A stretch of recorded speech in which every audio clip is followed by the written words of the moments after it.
Katong muhang ibang iya kay grabe jud kung baraduga. Muna tanang connection sa imuhang kaugatan. Awan na. Di na kayo ka-flow imong dugo. Muna magkapoy inyong lawas.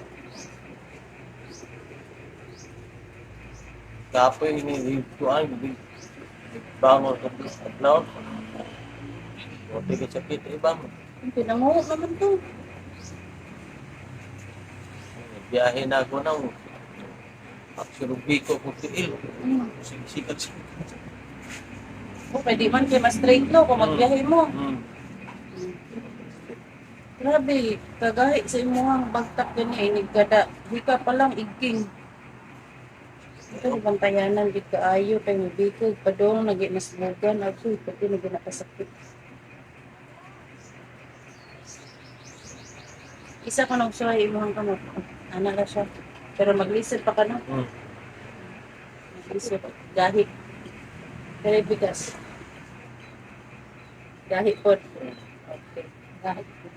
Puros ang gahi. Okay na ba? Sakit yung bangon sa tukot mo kumilo. So, wala pa kanilot no? Ikaton dere, perting sakit na. Sakit kayo. Ibarog ya, ibarog. Ibarog ko na ang kani mo. Nilakaw-lakaw. Sakit pa ba? Ha? Wala na no? No. Hastang inantos ni mo ato. Pila ka katuig nag-drive og sakyanan?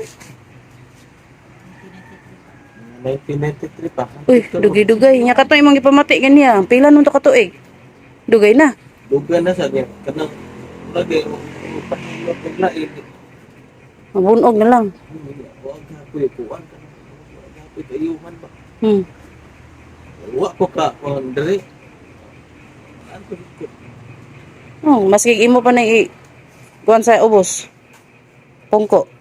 Isuway ko ng pungko. Makaya ba? Hmm. Kapay sabod mong hawak. No. So karon mga higala, atong masinatian ang kamot ti kuya maabot na sa iyahang likod ug nakaingon gid siya makapangalot na gid siya sa iyahang likod. Ituod sa unad ay dili din na niya maabot. Kiperte daw sakita ug isa pa maglisod day nagsaka sa iyahang kamot. Okay. Mabot na niyo. Abot na nimo. Hindi rin siya na rin. Dili dong. Isa kaingan na. Dorador ka magot. Makita na nato no nga makasakan na gid ang iyahang kamot. Kusog na gid kaayo. Unya dili na gid ni siya maglisod. Ug naay ito na sa iyahang pasahero nga ilang bayad og sukli. Ito may isa, di rin ano. Unya, diri na tataman, daghan kayog salamat sa iyong pagsalig sa ako ug maayong adlaw.